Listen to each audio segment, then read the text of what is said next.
अस्सलाम वालेकुम। आज हम करने जा रहे हैं क्रॉस साइट स्क्रिप्टिंग का रूम। तो चलिए शुरू करते हैं। सबसे पहले पढ़ें कि प्री रख क्या है इस रूम के। It's worth noting that because XSS is based on JavaScript. XSS का मतलब है क्रॉस साइट स्क्रिप्टिंग, और ये क्योंकि जावास्क्रिप्ट के ऊपर बेस करती है तो आपको थोड़ी बहुत अंडरस्टैंडिंग इस लैंग्वेज की रिक्वायर्ड है। अगर आपने थोड़ा बहुत वेब डेवलपमेंट का काम किया हो, आपको पता हो कि नॉर्मली वेब एप्लीकेशन कैसे आपकी रिक्वेस्ट और रिस्पॉन्स को प्रोसेस करते हैं, तो तब ये आप रूम करें तो आपको ज़्यादा समझ आएगी। अदरवाइज इस रूम के स्कोप में ये नहीं है कि जावास्क्रिप्ट जो है वो क्या होती है, उसको कैसे एक्सप्लेन करें, मतलब वो चीज़ें इस रूम के स्कोप में नहीं है। तो आप इससे पहले जावास्क्रिप्ट को थोड़ा सा अंडरस्टैंड करना आपके लिए ज़रूरी है। अच्छा, एक ब्रीफ इंट्रोडक्शन क्या है जावास्क्रिप्ट का। हमारे पास दो तरह की लैंग्वेज है, एक है सर्वर साइड स्क्रिप्टिंग लैंग्वेजेस और एक है क्लाइंट साइड स्क्रिप्टिंग लैंग्वेजेस। ठीक है, तो जो क्लाइंट साइड स्क्रिप्टिंग लैंग्वेज है वो नॉर्मली जो इस्तेमाल होती है वो जावास्क्रिप्ट। ब्राउजर जो है इसको अंडरस्टैंड करते हैं और ये आपका जो वेब पेज होता है उसको डायनामिक बनाती हैं। ठीक है, आप इसमें जो भी इसका कंटेंट है जावास्क्रिप्ट के थ्रू चेंज कर सकते हैं, सैनिटाइजेशन कर सकते हैं। मींस कि it's a total programming language, you can do anything with JavaScript on client side. और सर्वर साइड की स्क्रिप्टिंग लैंग्वेजेस में जैसे PHP है, Node.js है, फ्लास्क है और बहुत सारी लैंग्वेजेस होती हैं। ठीक है, तो क्लाइंट साइड का ये अटैक है। क्रॉस साइड स्क्रिप्टिंग होता क्या है, कैसे काम करता है, पेलोड क्या होते हैं, ये हम रूम में आगे जाके देखेंगे। तो अगर आप इंटरेस्टेड हैं तो ये आप वर्चुअल से कि आप ये रिपोर्ट्स पढ़ सकते हैं। ये हैकरमन की रिपोर्ट्स हैं। हैकरमन एक बग बाउंटी का प्लेटफॉर्म है जहां पे लोग वल्नरेबिलिटीज को रिपोर्ट करते हैं वेबसाइट्स में और उनके अगेंस्ट उनको उसके पैसे मिलते हैं। तो ये $7500 की एक्सेस एक बंदे ने स्टीम चैट में फाइंड करके दी थी, तो उसको इतना रिवॉर्ड हुआ था। एक बंदे ने हैकर वन में निकाला था तो उसको इतना रिवॉर्ड हुआ था। ठीक है, तो अगर आप इफ यू आर इंटरेस्टेड, इस रूम के स्कोप में नहीं है बट आप इसको पढ़ सकते हैं। तो XSS stand for cross site scripting. ठीक है, अब हम आते हैं एक्सएसएस पेलोड्स की तरफ। ये क्या है, पेलोड क्या होता है? Payload is actually in the term of pen testing, ये एक ऐसा कोड होता है जो मींस ऐसा कोड होता है जो चीज को एक्सप्लॉइट कर रहा होता है। इसको हम कहते हैं कि ये खास शक्ल जो डाटा की है, जो अगर सिस्टम को एक्सप्लॉइट करते हैं उसे हम पेलोड कह रहे होते हैं। ठीक है, there are two parts of the payload. ये थ्योरेटिकल सी बातें जी। Two parts of payload, intention and the modification. ठीक है, इंटेंशन से आपको क्या मतलब समझ आ रही है कि आप क्या चाह रहे हो कि ये पेलोड मेरा जाके करे क्या। ठीक है, what it should actually do with the JavaScript. ठीक है, और मॉडिफिकेशन में क्या है, and the modification is the change to the code we need to make it execute. अभी आपको ये बात शायद समझ ना आए बट इसी रूम के अंदर जब हम प्रैक्टिकली लैब्स को करेंगे तो आपको ये चीज़ बिल्कुल आसानी से समझ आ जाएगी। ठीक है, कि इंटेंशन क्या होता है और मॉडिफिकेशन क्या होता है। थ्योरेटिकली आपको ये वर्ड्स नहीं भी याद तो आई डोंट थिंक सो कि इतना बड़ा मसला है। तो चलिए देखते हैं कि प्रूफ ऑफ कॉन्सेप्ट क्या है। प्रूफ ऑफ कॉन्सेप्ट में क्या है कि आप एक सिंपल सा जो है ना, अगर इतना सा स्क्रिप्ट भी रन कर पा रहे हो क्लाइंट साइड के ऊपर, ये एग्जीक्यूट कर रहे हो, तो इसका मतलब कि आपने ये प्रूफ कर दिया कि वेबसाइट जो है वल्नरेबल टू एक्सएसएस है। तो अगर कोई इतना सा एग्जीक्यूट करा सकता है जेएस का कोड, तो वो इसमें कुछ भी एग्जीक्यूट करा सकता है। वो आपकी कुकी स्टीलिंग कर सकता है, वो आपको एक नई डोमेन की तरफ रिडायरेक्ट कर सकता है। It could be anything. ठीक है, ये क्लाइंट साइड के अटैक्स हैं। तो आपकी वेबसाइट की जो ट्रैफिक है, जो नॉर्मल यूजर्स हैं, वो इस अटैक से अफेक्ट होंगे। अगली चीज़ क्या है, सेशन स्टीलिंग। सेशन स्टीलिंग में जैसे मैंने आपको बताया, यही बात बताई कि अगर इतना आप बता सकते हैं तो आपने प्रूव कर दिया कि एक्सएसएस एग्जिस्ट करता है आपकी वेबसाइट में जब आप फाइंड कर रहे हो। तो अगर सेशन स्टीलिंग की बात आप करते हो तो उसमें डॉक्यूमेंट डॉट कुकी का फंक्शन होता है जो वेबसाइट की कुकीज बता रहा होता है कि कुकी क्या होती है। कि सर्वर एक फाइल आपके सिस्टम पे स्टोर करता है जिसको वो सेशन ऑथेंटिकेशन के लिए भी इस्तेमाल कर रहे होते हैं कि कौन सा यूजर इस टाइम लॉग इन है, और भी इसके अंदर मजीद कुकी के अंदर इन्फॉर्मेशन सर्वर रख सकता है ताकि यूजर एक्सपीरियंस बेहतर हो सके, यूजर को बार बार लॉग इन ना करना पड़े, उसकी जो कस्टम प्रेफरेंसेज हैं वो सर्वर को पता हो कि यूजर अगर ब्राउजर बंद करके दोबारा भी आ रहा है तो वो किस तरीके का यूजर है, उसको क्या क्या चीज़ें रिक्वायर्ड होती है। तो ये जो है ना कुकी जो है ये हमारे पास आप समझ लीजिए अटमोस्ट नेसेसरी है कि हमें अगर ये मिल सकती है तो हम किसी का सेशन चुरा सकते हैं। तो ये एक आप समझ लीजिए ये पेलोड की एक एग्जांपल है। ठीक है, इसमें हमारी इंटेंशन क्या है कि हम डॉक्यूमेंट डॉट कुकी जो है, हम कुकी की वैल्यू को स्टील करना चाहते हैं। तो ये B2A क्या करता है, ये इनकोडिंग के लिए इस्तेमाल होता है। ठीक है, इनकोडिंग आपको मैंने पिछले 2 रूम्स के अंदर भी बताई थी कि इनकोडिंग से क्या होता है। तो बाइनरी डेटा को ASCII में जो है ना चेंज कर रहे होते हैं। B2A भी मतलब इसका ये सही। तो ये वो डोमेन है जिसके ऊपर ये रीडायरेक्ट कर रहा है कि कुकी आपकी स्टील की और इस डोमेन के ऊपर इसने रीडायरेक्ट कर दिया। और फेच का फंक्शन जो है HTTP रिक्वेस्ट को जनरेट करने के लिए, क्रिएट करने के लिए यूज होता है JS के अंदर। यूजर की लॉगर भी आपकी वेबसाइट पे मतलब चला सकता है। की लॉगर का क्या मतलब होगा कि जो भी आप की प्रेस करोगे जावास्क्रिप्ट उसको फेच करेगा और इस डोमेन के ऊपर सेंड करना शुरू कर देगा। ठीक है, मींस कि उसने देखें कैसा फंक्शन बना दिया है कि ऑन की प्रेस ये एक फंक्शन चले। वो फंक्शन क्या करेगा कि आपकी कीज को फेच करेगा, उसे बाइनरी में base64 में इनकोड करेगा और उस डोमेन पे सेंड कर देगा। अगर चीज़ें अभी आप देखें कि अगर आपको समझ नहीं आ रही तो प्रैक्टिकली आपको ये चीज़ें ज़्यादा समझ आ जाएंगी। तो एग्जांपल्स है ना कि एक्सएसएस की वर्थ एस्टैब्लिश करने के लिए कि ये चीज़ क्या है। The payload is lot more specific than above examples. ठीक है, अब देखिए यूजर ये भी कर सकता है कि आप नॉर्मली जो है आपकी जो ऑथेंटिकेशन है, अगर आप पासवर्ड भूल जाते हो तो आपको एक ईमेल आती है, उससे आप अपना सारा डाटा रीसेट कर सकते हो। ठीक है, तो अगर एक्सएसएस का अटैक, एक्सएसएस वल्नरेबल वेबसाइट है तो यूजर हो सकता है कि आपका ईमेल एड्रेस ही चेंज कर दे और वहाँ पे अपना वाला ईमेल एड्रेस डाल दे। ठीक है, डॉट चेंज ईमेल करके अपना ईमेल एड्रेस डाल दे और उसके बाद वो जब रीसेट पे क्लिक करेगा तो ईमेल इस अकाउंट में, इस ईमेल पे सेंड होगी बजाय इसके कि ओरिजिनल यूजर की ईमेल पे सेंड होगी। ठीक है, ओके, तो यहाँ पे क्या है, with document property could contain the user session token. मैंने बात की थी कि डॉक्यूमेंट डॉट कुकी जो है उसके अंदर सेशन टोकन होते हैं। Which JavaScript method is often used as proof of concept alert. इसको सबमिट करते हैं। ठीक हो गया। अब जी एक्सएसएस की 3 टाइप्स हैं, 2 में आप शायद कंफ्यूज हो जाएं, एक है रिफ्लेक्टेड और एक है डॉम बेस्ड। बट स्टिल अगर आप प्रैक्टिकल इनका देखेंगे तो आपको ये चीज़ें मसला नहीं करेंगी। रिफ्लेक्टेड एक्सएसएस एक्चुअली क्या है, it happens when user supply data in HTTP request is included in the web page source without any validation. ठीक है, फॉर एग्जांपल यहाँ पे कोई इनपुट फील्ड बना हो और लिखा हो एंटर योर नेम, आप यहाँ पे अपना नाम लिखो जैसे मैं चैनल का नाम लिखा, मास्टर स्पार्क लिखा, एंटर प्रेस कर दिया, ठीक है, डेटा सर्वर के पास गया, सर्वर ने वापस इसी पेज पे रीडायरेक्शन भेजी और नीचे लिख दिया हेलो मास्टर स्पार्क। तो इसका क्या मतलब हुआ कि आपने जो इनपुट में चीज दी है वो वापस आके इसी पेज में या किसी भी और पेज में जिसका सर्वर ने रिस्पांस रिटर्न किया है उसके अंदर रिफ्लेक्ट हुई है, ठीक है। तो अगर वो प्रॉपरली सैनिटाइज्ड फील्ड नहीं है तो इसका मतलब ये है कि जो आप यहाँ से इनपुट सेंड करोगे वो आपको आउटपुट में पेज के अंदर रिफ्लेक्ट हो जाएगी। तो इससे आप क्या कर सकते हैं, अगर आप इसके अंदर जावास्क्रिप्ट एग्जीक्यूट करा सकते हैं, ठीक है। अगर जावास्क्रिप्ट एग्जीक्यूट करा सकते हैं तो इसका क्या मतलब है कि कोई और भी यूजर जब उस वेबसाइट को ओपन करेगा तो उसको व्हाट यू से कि वो जावास्क्रिप्ट उसके ब्राउजर पे चली जाएगी और अगेन आप कुकी स्टीलिंग करें या की लॉगर चलाएं, कुछ भी कर सकते हैं। एक एग्जांपल सिनेरियो देख लें, ठीक है। इसमें क्या है कि इसमें जो चीज़ यहाँ पे लिखी जा रही है क्यूरी स्ट्रिंग के पैरामीटर में एरर में, वो चीज़ आके पैराग्राफ में डिस्प्ले होती है, ठीक है। तो आप अगर ये मैलिशियस यूआरएल क्राफ्ट करो और किसी यूजर को सेंड कर दें, ठीक है, अगर वो इस यूआरएल पे क्लिक करेगा तो यहाँ पे आप स्क्रिप्ट का टैग लिख देना अलर्ट वाला, अगर आपने सिर्फ प्रूव करना है, ठीक है, या फिर इस तरीके से आप attacker.thm. जो भी आपकी जेएस है वो एग्जीक्यूट कराना चाहते हैं वो लिख दें। तो जब रिस्पॉन्स वापस आएगा और अगर आप व्यू पेज सोर्स का ओपन करके देखें, व्यू पेज सोर्स क्या होता है, HTML जो भी आपके पेज के ऊपर इस टाइम में आपको नजर आएगी, तो जो आपने ये यूआरएल क्राफ्ट किया उसका ये वाली यूआरएल की वैल्यू पिक होगी और यहाँ पे सर्वर आपके पास ये चीज रिफ्लेक्ट कर देगा। इसको कहते हैं रिफ्लेक्टेड एक्सेस का अटैक। अटैकर एक लिंक सेंड करेगा जिसमें मैलिशियस पेलोड होगा, ठीक है। डोंट वरी, इसमें नीचे सारी प्रैक्टिकल लैब्स हैं, तो अभी आप फौरन ना भाग जाइएगा इस वीडियो से। तो अटैकर एक विक्टिम को लिंक सेंड करेगा मैलिशियस क्राफ्ट करके, विक्टिम उस लिंक पे क्लिक करेगा, ठीक है, जैसे ये वाला लिंक उसने क्राफ्ट किया, सही है। इससे होगा क्या कि जो वेब सर्वर है वो ये वाली जेएस ऐड करके जो नया सोर्स है उसमें सेंड करेगा और वो चीज़ यहाँ पे विक्टिम के ब्राउजर पे वो ईवल जेएस एग्जीक्यूट हो जाएगी और उसकी मदद से अगर वो कुकी स्टीलिंग की जेएस थी या फिर की लॉगिंग की थी तो डाटा अटैकर को सेंड होना शुरू हो जाएगा। पोटेंशियल इंपैक्ट क्या है? पोटेंशियल इंपैक्ट में मैंने बता दिया आपको कि कुकी स्टीलिंग हो सकती है और काफी सारे काम हो सकते हैं, ठीक है। How to test for reflected XSSes, ठीक है। रिफ्लेक्टेड एक्सेस कहाँ ढूंढनी है? एक तो क्यूरी स्ट्रिंग के पैरामीटर्स गौर से देखा करें, ठीक है, कि क्या ये जो पैरामीटर है ये कहीं पे वापस आएगा, किसी पेज में किसी पॉइंट पे रिफ्लेक्ट होगा। तो क्या मैं यहाँ से अगर जेएस सेंड करूँ तो वो वापस आके जेएस कहीं स्टोर नहीं हो, कहीं वापस आके जो है वो मुझे एग्जीक्यूशन की एबिलिटी दे रही है या नहीं दे रही, ठीक है। यूआरएल फाइल पाथ ये हमने भी देखा था, ठीक है। समटाइम्स HTTP हेडर्स, ये मैंने भी इस पर इतना काम नहीं किया, मुझे नहीं पता ये क्या है, ठीक है। तो ये आप कहीं और से पढ़ लीजिएगा। Once you have found some data which is being reflected by the web application, you will need to confirm that you can successfully run JavaScript। वही बात है जी, मैंने बताया अभी आपको कि अगर आप कोई डाटा रिफ्लेक्ट करा सकते हैं वेब, जैसे हमाद सेंड किया या मास्टर स्पार्क सेंड किया, मास्टर स्पार्क वापस आया, इसी तरीके से आप जेएस सेंड करें और देखेंगे जेएस वापस आती है कि नहीं आती, ठीक है। Where in the URL is good place to test for reflected XSSes, query string space नहीं देनी शायद, ओके। तो इसका आंसर शायद पैरामीटर्स है मेरे ख्याल में, पैरामीटर्स, ओके। अजीब सा आंसर रखा है, वैसे नॉर्मली तो ये चीज़ होनी चाहिए थी, बट मर्जी थी उनकी। ओके, अब आते हैं स्टोर्ड एक्सेसेस की तरफ, ठीक है। स्टोर्ड एक्सेसेस में क्या होता है कि कोई ऐसा एरिया है कि वहाँ पे जब आप डाटा इनपुट करते हो तो वो जाके सर्वर की डाटाबेस में सेव हो जाता है, सही है। मीन्स के कोई ब्लॉग था, नीचे कमेंट्स का एक सेक्शन था, आपने कमेंट पेस्ट किया, ठीक है, वो आपका कमेंट डीबी में सेव हो गया। कोई भी यूजर जब नया वो आके उस ब्लॉग ओपन करेगा तो उसको भी वो कमेंट नजर आएगा, ठीक है। No matter how many time that blog would be open, because कि डीबी में से डाटा उठना है, ठीक है। तो इसके लिए आपको कोई कस्टम यूआरएल नहीं सेंड करना पड़ेगा विक्टिम को, कोई क्या कहते हैं, कस्टमर जब भी इस ब्लॉग को ओपन करेगा डाटाबेस में से वो जावास्क्रिप्ट उठ के आएगी और उसके ब्राउजर पे एग्जीक्यूट होगी, ठीक है। यही फर्क है स्टोर्ड का और रिफ्लेक्टेड का, ठीक है। रिफ्लेक्टेड में आपको एक्स्ट्रा मेहनत करनी पड़ती है सोशल इंजीनियरिंग की मदद से या किसी और तरीके से कि विक्टिम उस लिंक के ऊपर क्लिक करे। पोटेंशियल इंपैक्ट इसका भी वही सेम है, ठीक है। अल्टीमेटली एक्सेस का इंपैक्ट जो है वो सेम ही है, ठीक है। ये किस तरह की जगह पे हो सकता है? कमेंट्स ऑन ब्लॉग्स, यूजर की प्रोफाइल इन्फॉर्मेशन में हो सकता है, वेबसाइट लिस्टिंग में हो सकता है, ठीक है। कमेंट्स में मैंने अभी आपको बताया कि किसी ने कमेंट पे पेस्ट किया, ठीक है, उसने उसमें जावास्क्रिप्ट का कोड भी डाल दिया, वो जाके अनचेक्ड डीबी में स्टोर हो गया, किसी दूसरे यूजर ने इस ब्लॉग ओपन किया तो उसकी वजह से उसको भी ये चीज़ नजर आएगी, सही है। How are stored XSS payload usually stored on a website? तो डेटाबेस में स्टोर हो जाते हैं जी। देखते हैं आंसर, ठीक है, ओके। तो इसका आंसर इन्होंने ढंग का ही रखा था। डॉम बेस में आ जाए। अब मैंने आपको कहा था कि डॉम बेस में, और दूसरा कौन सा था आपको बताया था? रिफ्लेक्टेड। ये जो थोड़े है ना, ये आप शायद मिक्स कर दें। इसका जो मेजर एक डिफरेंस है ना वो जेन में ये रखें कि जो रिफ्लेक्टेड था उसमें जो आप यूआरएल लिखते हो, जो भी उसकी वैल्यू लिखते हो, वो सर्वर के पास जाती है और सर्वर जो HTML है, अगर आप व्यू पेज सोर्स करके भी देखोगे तो उसके अंदर इम्बेड करके वो वाला जो भी आपने कोड भेजा है या फिर एक्चुअल कमेंट भेजा है या कुछ भी भेजा है, वो उसके अंदर सर्वर ऐड करके HTML में आपको सेंड करेगा।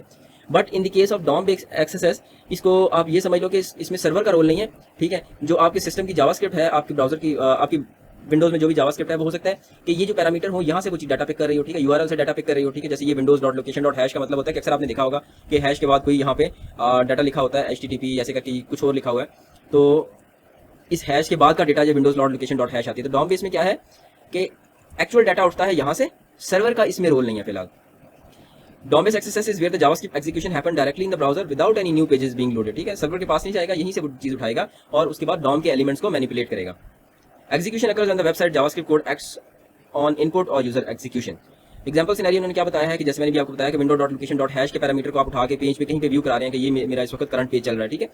तो ये चीज़ है जी। पोटेंशियल इंपैक्ट सबका सेम है, इसमें कोई फर्क नहीं है। डॉम बेस को आप कैसे चेक करते हो, आप पेज में ये देखोगे जो यूआरएल है ओवरऑल उसके अंदर से कोई पैरामीटर उठ के डॉम के किसी एलिमेंट को मैनिपुलेट तो नहीं कर रहे, ठीक है। इस तरह का फंक्शन होता है window dot location dot x या हैश या कुछ भी हो सकता है, सही है। इस तरह के मल्टीपल फंक्शंस एग्जिस्ट करते हैं।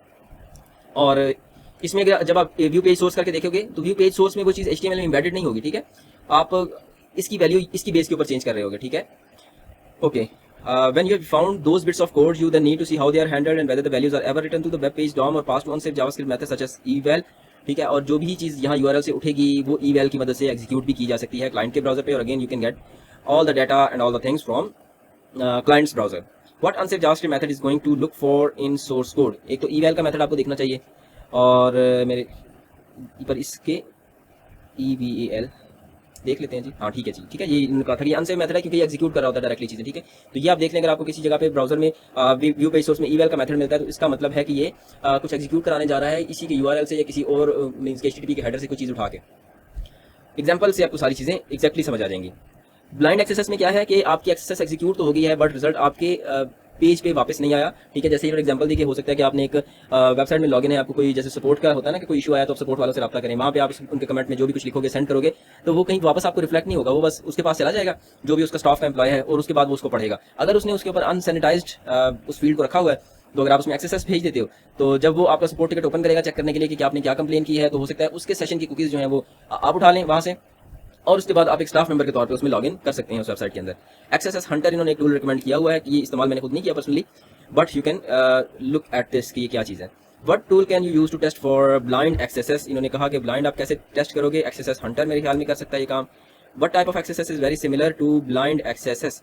ब्लाइंड और मेरे ख्याल में स्टोर ब्लाइंड में भी आपको पता नहीं होता कि ये काम हो गया या नहीं हो गया, और बाकी सब में तो पता होता है। वैसे स्टोर्ड में है जी, मेरा तुक्का ठीक निकला है पर आई डोंट नो मैंने क्यों किया, ठीक है। अब ये कहानियाँ नहीं पढ़ेंगे हम इसकी ये वाली सारी कि ये होता है वो होता है कैसे होता है, तो हम ऐसा करते हैं मशीन स्टार्ट कर लेते हैं। तो उसके बाद जैसे जैसे लैब मेरे सामने आएगी, ये हर लैब की जो है ना एक्सप्लेनेशन है, किसी लैब में कोई इशू हमें नजर आया तो उसके बाद हम उस लैब की एक्सप्लेनेशन पढ़ने के लिए तो यहाँ आ सकते हैं, but from the very beginning no, हम नहीं ऐसा नहीं करेंगे कि एक एक चीज़ वहाँ से मैं रीड करूँ और यहाँ से आपको शो करूँ, सही है। तो ओपन VPN से तो मैं वैसे ऑलरेडी कनेक्टेड हूँ, but let's connect my self again.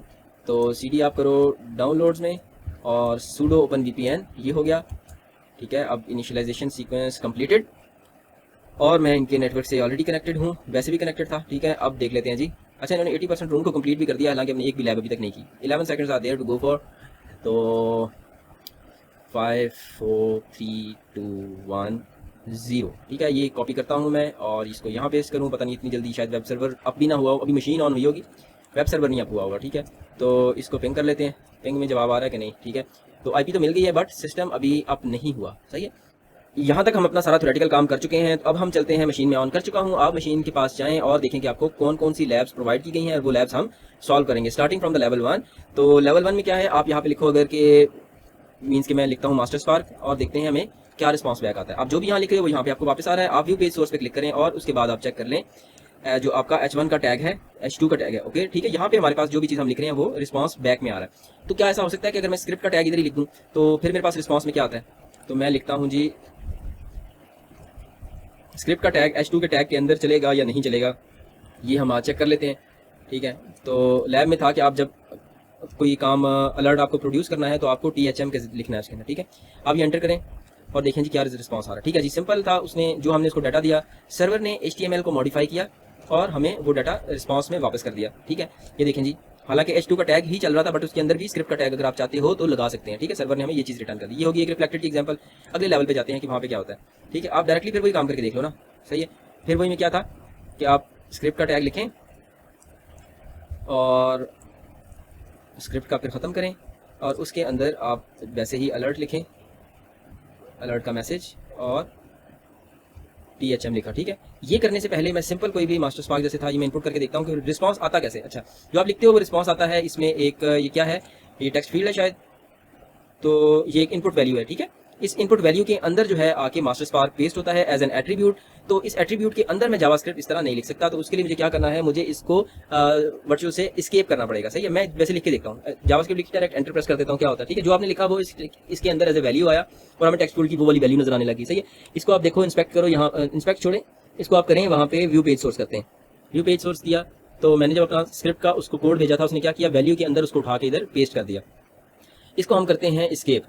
Escape आप कैसे करेंगे, आप इसको करें कॉपी, ठीक है, और यहाँ पे आप एक टेक्स्ट एडिटर खोलें, ठीक है, टेक्स्ट एडिटर खोला, ये हमने कर दिया। सही है, अब इशू क्या आ रहा है कि ये वो चीज़ थी ना, स्क्रिप्ट का टैग था जो हम एग्जीक्यूट कराना चाह रहे हैं। सही है, बट जो हम वैल्यू भेजते हैं वो इस इन्वर्टेड कॉमास के अंदर आ रही है। ठीक होगी बात। इसको मैं लिखता हूँ कि ये मैंने जो मेरा इनिशियल टैग था वो इस तरीके से था, ठीक है। जो भी आप वैल्यू लिखते हो वो इसके अंदर पेस्ट होनी होती है, ठीक है। तो मैंने ये वाली इनपुट दी थी तो वो उठ के इसके अंदर पेस्ट हो गई। अब मुझे करना है, मुझे क्या करना है कि मैं चाहता हूँ कि मुझे इससे किसी तरीके से बाहर निकला जाए, ठीक है। तो हम ये काम कर सकते हैं, आप H2 को तो वैसे फारिग कराए ना, ये तो साइड पे करें, इसका तो हमारे साथ फिलहाल ताल्लुक ही नहीं है। हमें तो सिर्फ एक टैग जो इनपुट का टैग है उससे बाहर निकलने का कोई तरीका चाहिए। सही है, तो ये सही होगी बात, ये इस इन्वर्टेड कॉमा से बाहर निकलने का कोई तरीका चाहिए। अगर मैं स्क्रिप्ट से पहले एक इन्वर्टेड कॉमास लगाऊं तो वैल्यू वाली चीज़ कंप्लीट हो गई। अगर इधर मैं ये वाली एंगल ब्रैकेट एक लगा दूं, ठीक है, एंगल ब्रैकेट लगाने से ये टैग सेपरेट हो गया। सही हो गया बात, और ये वाला जो टैग है ये सेपरेट हो गया। सही है, एक इन्वर्टेड कॉमा और बच जाएगा, मैं एंड पे भी एक और लगा देता हूँ ऐसे करके, ठीक है। तो इसका मतलब कि अगर मैं ये चीज़ एज अ पेलोड सेंड करूँ इतनी, इस इन्वर्टेड कॉमास के, मेन इन्वर्टेड कॉमास के अंदर वाली, तो मेरे पास ये वाला स्क्रिप्ट टैग जो है ये रन हो जाना चाहिए, क्योंकि हमने किया ये है कि एस्केप कर गए हैं इस टैग को, इस टैग से, स्क्रिप्ट टैग से हमने अलग कर दिया। अब इस लेवल 2 में इसको पेस्ट करें, होपफुली ये चीज़ आपको समझ आ रही होगी, वरना रिवाइंड करें, दोबारा मेरी बात सुने कि मैंने क्या कहा है। सही है, तो अब आप एंटर प्रेस करो, ठीक है जी। सही है, हमने लेवल 2 को भी पार कर लिया है, इनपुट की फील्ड को एस्केप करके, ओके हो गया, ठीक है। तो अब हमें आएगा कि आप लेवल 3 पे मूव कर जाएं। लेवल 3 में भी मैं सिंपल वही लिखता हूँ जी, मास्टर स्पार्क लिखता हूँ, एंटर प्रेस करें, क्या हो रहा है, जो चीज़ आप लिख रहे हो वो आपको आती है वापस टेक्स्ट एरिया के अंदर। आप यहाँ से करें व्यू पेज सोर्स, तो हम वही वाला फार्मूला वैसे लगा के देख लेंगे, मे भी चले मे भी ना चले, कि जो भी हमने लगाया कि टेक्स्ट एरिया वाला जो टैग है उसको हम एस्केप करके देखने की कोशिश करते हैं। पहले हमने वो एज एन एट्रीब्यूट था, अब ये कंप्लीट टैग है। आप इसको करो कॉपी, ये आपकी चीज़ है, ठीक है, जो आप चीज़ भेजते हो वो यहाँ पे आ रही है, ठीक है ना। यहाँ मैं लिखता हूँ कि मेरी इनपुट क्या थी, ये, तो वो इस टैग के अंदर पेस्ट होती है, और फिर उसके बाद आपका जो रिजल्ट सेट बनता है HTML वाला वो इस तरीके का बनता है, ठीक है। तो मैं अब क्या कर सकता हूँ, मुझे इस टेक्स्ट एरिया के टैग को इसका क्लोजिंग टैग इससे पहले ऐड कर दूं अगर, और इसका ओपनिंग टैग ऐड कर दूं, तो ये दो एक टैग जो है दो टैग्स में चेंज हो जाएगा, ये तो चीज़ खत्म होगी। सही, तो मैं कर लेता हूँ जी ये चीज़। इसके अंदर मास्टर स्पार्क से पहले मैं इसका क्लोजिंग टैग डाल दिया, और यहाँ पे मैंने इसका ओपनिंग टैग डाल दिया, ठीक है। तो ये टैग अलग हो गया, ये वाला अलग हो गया। मेरे पास यहाँ पे ओपन स्पेस है कि मैं यहाँ पे स्क्रिप्ट की एग्जीक्यूशन कर सकूँ। तो स्क्रिप्ट की एग्जीक्यूशन के लिए जैसे यहाँ पे मेरे पास काफ़ी सारे पेस्टेड होंगे ऑलरेडी, तो मैं इसको करता हूँ कॉपी, इधर पेस्ट कर दूँ, ठीक है। स्क्रिप्ट का टैग आ गया, स्क्रिप्ट का टैग क्लोज हो गया, ठीक है, अलर्ट इसके अंदर आ गया। तो मुझे ये चीज़ एज एन, ये जो इस मेन टेक्स्ट एरिया वाली चीज़, मतलब इसके अलावा बाकी सारी चीज़ कॉपी करके एज ए पेलोड सेंड करनी है, और फिर देखता हूँ जी कि मेरे पास ये अलर्ट एग्जीक्यूट होता है कि नहीं। एंटर प्रेस करें, हो गया, ठीक है। तो आपने टेक्स्ट एरिया का जो टैग था उसको आपने ये देखें 2 में चेंज हो गया, और आपका JS भी एग्जीक्यूट हो गई है। जो हमने सेंड किया था वो पेलोड में इस तरीके से यहाँ पे होकर जा रहा है। तो आप यहाँ से एक मलिशियस URL क्राफ्ट करें, और ये URL फिर आप सेंड कर दें। अभी हम स्टोर्ड की एग्जांपल नहीं कर रहे, हम रिफ्लेक्टेड की एग्जांपल कर रहे हैं, किसी सर्वर पे जाके वापस आती है। सही है, लेवल 4 पे चलते हैं जी। लेवल 4 में भी आप लिखो जी सिंपल मास्टर स्पार्क, एंटर करें, ठीक है। जो आपने लिखा वो यहाँ पे आ गया। ये तो चैलेंज 1 की तरह का लग रहा है, but let's see it again, थोड़ा फर्क होगा कुछ ना कुछ। आपने जो भी लिखा वो आपको आ रहा है, कहाँ पे आ रहा है, यहाँ पे। तो जो भी हमने लिखा था वो ओके, ये है जी वो हेलो वाला एरिया। इसके अंदर एक स्पैन का टैग लगा हुआ है, तो इसके अंदर ये चीज़ डायनामिकली पेस्ट हो रही है स्क्रिप्ट के टैग की मदद से, ठीक है। ये स्क्रिप्ट है जो JS को इसके अंदर ऐड करा रहा होता है। सही होगी बात।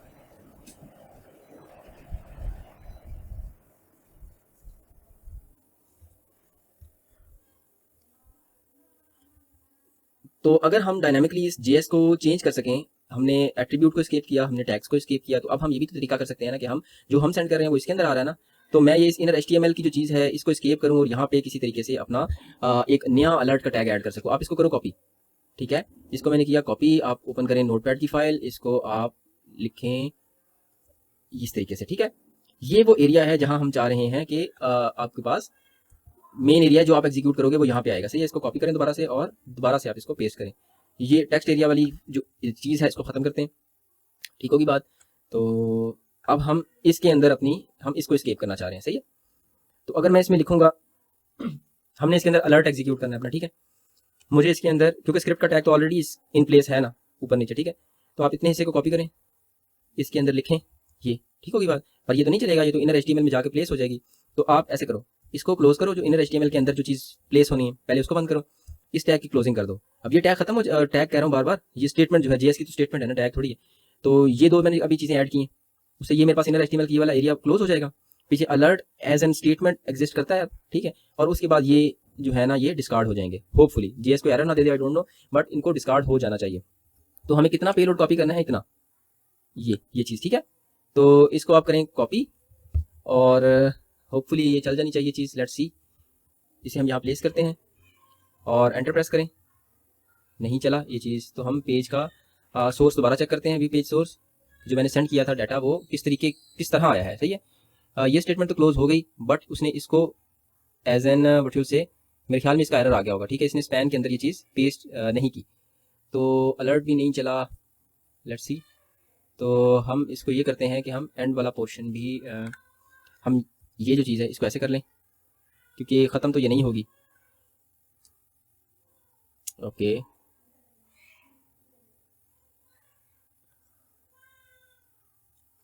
ये तो ऐसे ही रहना है सर्वर साइड के ऊपर। तो अब आप क्या करेंगे कि चलें एक एक्स्ट्रा ऐड करके देखा है, अब इसकी मदद से शायद ये चीज़ एग्जीक्यूट हो जाए, तो कोशिश करते हैं। लैब 4 में आ जाएं, हम पेस्ट करते हैं और एंटर प्रेस करें, ठीक है जी। वो एक जो इन्वर्टेड कॉमा था उसका मसला आ रहा था कि एंड वाले जो है उसकी वजह से शायद ये एरर दे रहा था, ठीक है। तो अब हम ये लैब 5 की तरफ मूव कर देंगे। लैब 5 में चलते हैं। लैब 5 में आप यहाँ पे लिखें जी, उसी तरीके से मैं लिखता हूँ मास्टर स्पार्क। देखिए जी प्लेस कहाँ पे ये चीज़ रिफ्लेक्ट हो रही है, उसकी मदद से हम अपनी जो ट्रिक है उसको भी मॉडिफाई करते हैं, ठीक है। एंटर प्रेस करें, ये फिर अगेन उसी तरीके की सिंपल सी चीज़ लग रही है, but let's execute this simple script tag and. तो अब इसने क्या किया कि ये अजीब सी शक्ल आ गया, ठीक है। अलर्ट टीएचएम तो आ गया, बट ये स्टार्ट में अजीब सी है। तो इसका हम व्यू पेज सोर्स करके देख लेते हैं। व्यू पेज सोर्स करेंगे अगर आप, तो इसने क्या किया कि स्क्रिप्ट का वर्ड यहाँ से भी रिमूव कर दिया है, यहाँ से भी रिमूव कर दिया है। तो चीज़ उसने इन प्लेस कर दी है, बट अगर स्क्रिप्ट का वर्ड ही रिमूव हो जाएगा तो उसकी मदद से, उसकी वजह से क्या हुआ कि इसको एज ए जेएस कंसीडर ही नहीं किया ब्राउजर ने, और इसको एक सिंपल टेक्स्ट के तौर पे इसने रेंडर कर दिया। तो इसका एक बड़ा प्यारा सा तरीका है। तो हम क्या करते हैं कि इसको मैं पहले ख़त्म, ठीक है। मैंने यहाँ पे ये चीज़ थी, ये मैंने एग्जीक्यूट कराना है। इस नोटपैड की फाइल में आ जाएं आप, ठीक है। स्क्रिप्ट के वर्ड को वो रिमूव कर देता है ना, तो हम एस के बाद एक और स्क्रिप्ट लिखते हैं, ठीक है। अब ये overall not a script word, but ये जो स्ट्रिंग इकट्ठी है ना ये स्क्रिप्ट का वर्ड है, ये वो रिमूव कर देगा, बाकी हमारे पास चीज़ ओरिजिनल बच जानी चाहिए, सही है। यहाँ पे भी एस के बाद आप ऐसे कर लें, ठीक होगी बात। तो जब ये चीज़ स्क्रिप्ट का वर्ड रिमूव होगा सेंटर में, तो ये एस स्क्रिप्ट दोबारा जुड़ जाएगा और वो एक दफ़ा जो है ना चीज़ें डिलीट करेगा, बार बार ये काम नहीं होगा। कंट्रोल सी करो और यहाँ पे आ जाएं, पेस्ट करें इसे, एंटर प्रेस करें, ओके, ठीक है। जेएस एग्जीक्यूट हो चुकी है। तो अब हम मूव करते हैं लेवल 6 की तरफ। लेवल 6 में क्या है, लेवल 6 में एक इमेज का पाथ ऑलरेडी है, तो जब आप एंटर करते हो तो वो आपको वो वाली इमेज दिखा देते हैं। तो आप इस पर इंस्पेक्ट करते हैं, और इंस्पेक्ट में क्या है जी, जो चीज़ है वो सोर्स के एट्रीब्यूट में आ जाती है। तो यहाँ पे हम नहीं एग्जीक्यूट कर सकते, या कर सकते हैं हम यहाँ पे सिंपल, सॉरी जो अभी सिंपल वाली ट्राई करते हैं, ये वाला। एंटर प्रेस किया तो तस्वीर भी लोड नहीं हुई और इसके अलावा एक्सेस भी एग्जीक्यूट नहीं हुई। यहाँ वापस आएँ, अब इसमें क्या हुआ कि स्क्रिप्ट उसने लिखा रहने दिया, उसने उसके अगेंस्ट जो एंगल ब्रैकेट्स थी वो खत्म कर दी, तो ये एक टैग ही नहीं कंसीडर हुआ स्क्रिप्ट।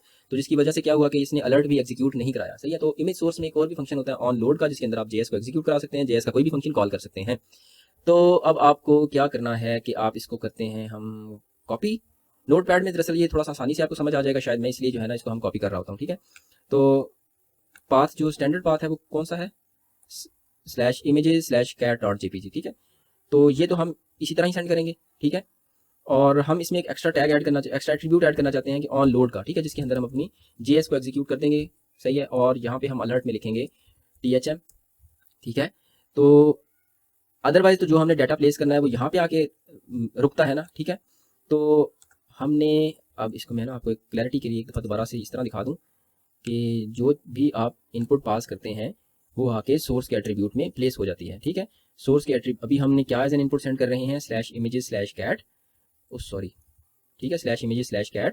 तो वो सोर्स के अंदर ये जो इन्वर्टेड कॉमा है यहाँ पे ये चीज़ इन प्लेस हो रही है। तो अब हम इसको मॉडिफाई करने की कोशिश कर रहे हैं।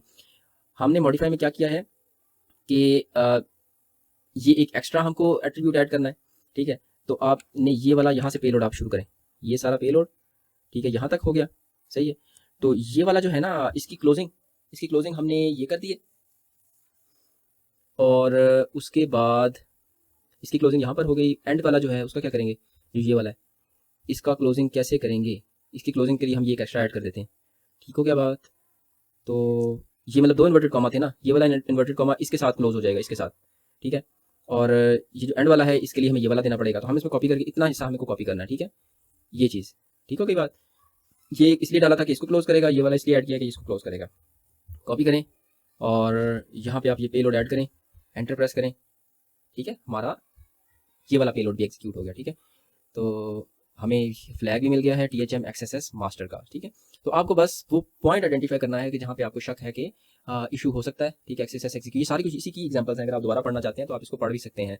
तो आप फ्लैग यहाँ लिख दें, ये लिख दिया, इसको किया सबमिट, तो ये वाला हिस्सा क्लोज हो गया। अब ब्लाइंड एक्सेस के लिए जो मशीन है वो चेंज होगी, आप इसे टर्मिनेट कर दें। टर्मिनेट करने के बाद जो ब्लाइंड एक्सेस वाली मशीन है आप वो स्टार्ट कर लें, इसे हम बंद करते हैं। अच्छा, ब्लाइंड एक्सेस की मशीन में क्या है कि जो रिस्पांस है वो हमें रिटर्न नहीं होगा हमारी स्क्रीन के ऊपर। तो जैसे हमें बात की थी कि अगर आप सपोर्ट वालों से रब्ता करते हो तो सपोर्ट टिकट क्रिएट करते हो, तो उसमें आप JS एग्जीक्यूट करके देखो, ठीक है, अगर वहाँ पे एग्जीक्यूट हो गई, ठीक है, अब आपके लिए वो क्लाइंट हो गया, ठीक है, सपोर्ट वाले लोग आपके लिए क्लाइंट बन जाएंगे। आप उनकी कुकी स्टीलिंग की कोशिश करें और इन रिजल्ट अगर कुकी स्टील हो जाए तो आपको क्या मिल जाएगा, सपोर्ट स्टाफ का जो सेशन है वो आप गेट कर सकते हैं। तो 20 सेकेंड्स आर देयर।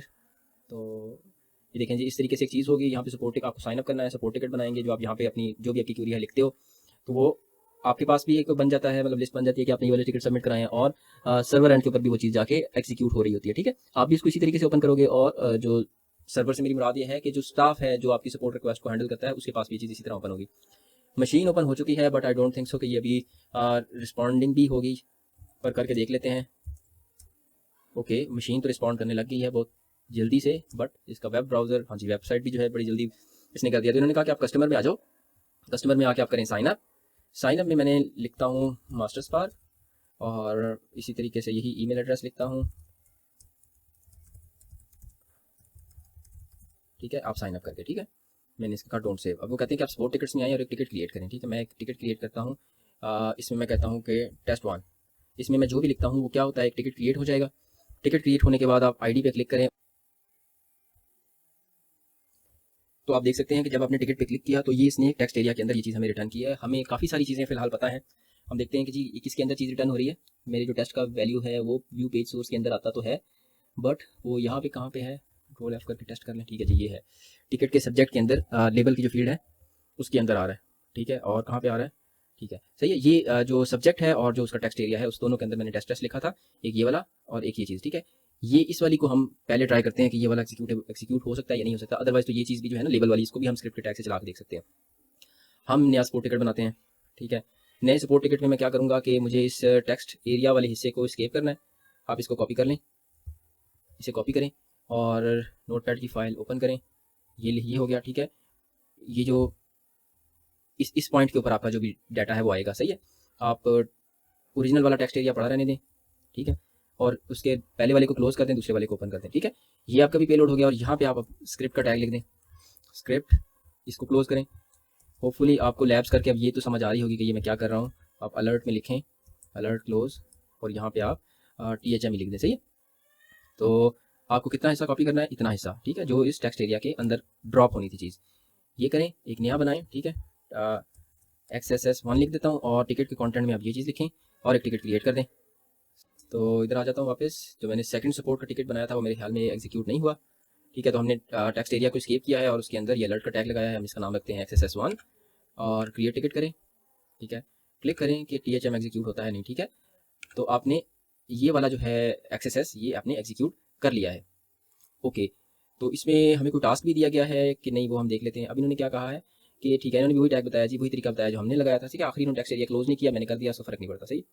अच्छा, तो अब क्या कह रहे हैं कि ये मज़ा तब है कि अगर आप कुकी स्टीलिंग भी कर लें, ठीक है। आप एक अपना लिसनर बनाएं, ठीक है, और उस लिसनर के ऊपर एक ऐसी एक्सेस लिखें कि जो सिर्फ सिंपल अलर्ट नहीं करें, बट वो वहाँ पे कुकी भी सेंड करे। तो उसके लिए पहले तो आप अपना सर्वर चला लें, इसको हम बंद करते हैं, ठीक है। तो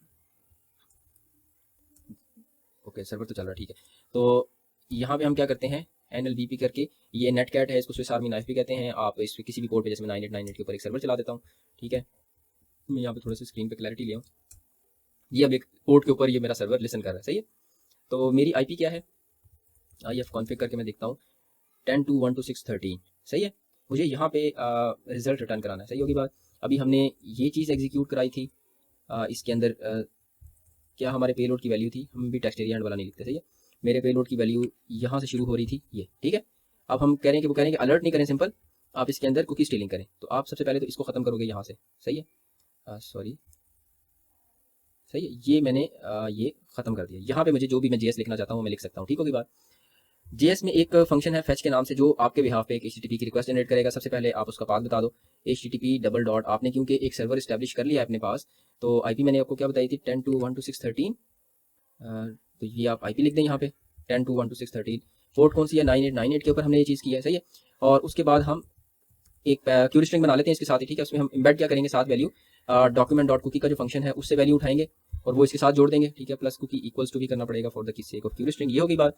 ये हम डायरेक्ट नहीं सेंड करेंगे इसमें, ठीक है। कुकी की वैल्यू जो है हम चाहेंगे कि इसको हम बाइनरी टू आस्की इनकोड कर लें, B2A का फंक्शन इस्तेमाल कर लें, ताकि ये बेस 64 इनकोडिंग में चली जाए, ठीक है। आप इसको बंद करें, ठीक है। और उसके बाद आप क्या करेंगे कि आपको यहाँ पे एक सेमीकोलन चाहिए जिससे ये स्टेटमेंट क्लोज होगी, और एनीथिंग जो हमने छोड़ दिया हो, ठीक है। उम्मीद है कि ये चल जाना चाहिए। आप इसको सिंगल लाइन में ले आए वापस सारे को, ठीक है। इसको अब हम करते हैं कॉपी, और इसको हम करते हैं एक नया सपोर्ट टिकट बनाते हैं। सपोर्ट टिकट में वापस आ जाएं और एक टिकट क्रिएट करें। यहाँ पे आप इसकी कुकी को स्टील करने की कोशिश करें, और टिकट के सब्जेक्ट में लिख दें कि क्या लिख दें, कुकी लिख देते हैं, ठीक है। क्रिएट किया। अब मैं इस पर क्लिक करता हूँ कि मेरे पास जो, ओके एग्जीक्यूट ही नहीं हुआ ये तो जी। आप व्यू पेज सोर्स करके देखेंगे क्यों नहीं एग्जीक्यूट हुआ। व्यू पेज सोर्स करता हूँ तो कहाँ पे मसला आया वो हमें पता लग जाएगा।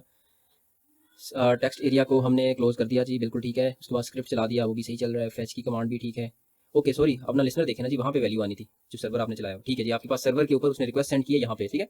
अब आपने अलर्ट तो खत्म कर ही दिया था ना, सही है। इस सर्वर पे आप रिक्वेस्ट सेंड कर रहे थे, आप कुकी की वैल्यू की समेत, ठीक है, डॉक्यूमेंट डॉट कुकी से उठा के। तो आपके पास एक कुकी की वैल्यू आ गई है, ये वाली, सही है। ये कुकी की वैल्यू आई है जो बेस 64 में इनकोडेड है। तो बेस 64 को डिकोड करने का तरीका क्या है, एक वीडियो में मैंने पहले भी बताया था। बेस 64 डिकोड यूज़ करें वेबसाइट, ठीक है। ये वेबसाइट है बेस 64 decode.org। यहाँ पे पेस्ट करें और देखें जी इसकी बाइनरी रिजल्ट्स क्या आते हैं, डिकोड करें। तो ये आ गया जी, session equal to this.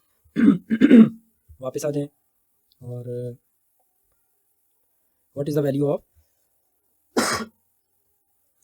Of staff session cookie. तो हमारे पास जो कुकी की वैल्यू है वो सेशन है, इसमें स्टाफ तो नहीं लिखा हुआ, बट स्टिल कॉपी करें, देख लें शायद ये यहाँ पर यही इसका फ्लैग हो। पेस्ट नहीं हुआ, सबमिट करें। Okay, your answer is incorrect. कहीं हमने पूरा तो नहीं कॉपी करना था।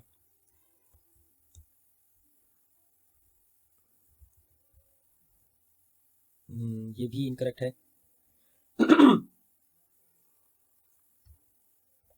हमने वैल्यू तो सही उठाई है डॉक्यूमेंट डॉट कुकी करके। अभी अपना नेटकैट का सर्वर देख लें, उसमें कुछ और वैल्यू तो सेंड नहीं हुई थी।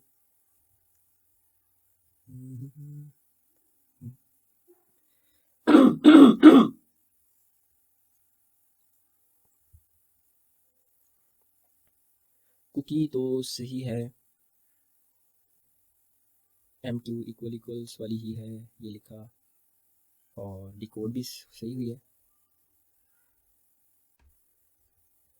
अच्छा, XSS तो एग्जीक्यूट हो गया, वो तो हमने देख लिया था, ठीक है। बट एक इशू ये है कि जो मैं पहले बात भी कर रहा था कि ये तो मैं एज अ क्लाइंट खुद यूज़ कर रहा हूँ ना, तो मुझे ये एक्सपेक्टेड है कि जो सर्वर साइड के ऊपर जो सपोर्ट का स्टाफ है वो इसको ओपन करेगा इस टिकट को, ठीक है। तो इन्होंने एक पॉइंट बीच में लिखा हुआ था कि आपको 1 मिनट तकरीबन वेट करना है, सही है। और आपकी जो सपोर्ट टिकट है वो हम क्लिक कर देंगे, सही है। अगर वो क्लिक करेंगे तो मुझे लिस्नर सेटअप करके बस मैं बैठ जाता हूँ थोड़ी देर के लिए। इसके ऊपर लिस्नर सेटअप करके मैं बैठ जाता हूँ। आप इसको भी हेल्प करें और ये कर देते हैं, ठीक है। तो होपफुली हमें सर्वर की तरफ से कोई रिक्वेस्ट आ जाएगी। बट अच्छा जी, प्रोसीजर तो यही है, ठीक है। अब सर्वर का वेट करना है, क्योंकि मेरे पास बार बार ये बंद हो रहा है, सर्वर नॉट रिस्पॉन्डिंग की स्टेट में जा रहा है। तो मे भी सर्वर ने रिक्वेस्ट सेंड की हो जो उस वक्त मैं डिस्कनेक्टेड हूँ, मे भी, ठीक है। तो मेरे पास रिक्वेस्ट वापस ना आई हो, ठीक है। तो अभी ये इस रूम का ओवरऑल सिनेरियो था। बाकी मैंने आपको ये बेस 64 डिकोड से जो आपके पास रिस्पॉन्स आएगा वो कैसा आएगा वो भी दिखा दिया है। ये देखिए, for anyone else stuck on this, it seems that I was catching my own session cookie and not the staff session cookie which is supposed to happen और show up on the netcat listener after a time, ठीक है। कुछ देर बाद ये काम होगा और आप फिर कुछ देर तक इंतज़ार करते रहेंगे, ठीक है। तो still there is no response from server. तो ये प्रोसीजर सेम है, सर्वर रिस्पॉन्ड नहीं कर रहा, तो आई एम सॉरी कि मैं अब आपको इसमें ये दिखा नहीं पाऊंगा, बार बार इंटरनेट का इशू आ रहा है, ठीक है। जैसे स्टाफ मैंने अपनी सेशन कुकी यहाँ पे मेरी नजर आई थी, बेसिक से डिकोड करके पेस्ट की थी, उसी तरीके से दूसरी कुकी भी आपको पेस्ट करनी है, कोई इसमें रॉकेट साइंस नहीं है, ठीक है। तो मिलते हैं अगली वीडियो में, तब तक के लिए अल्लाह हाफिज़, जज़ाकुमुल्लाह खैर।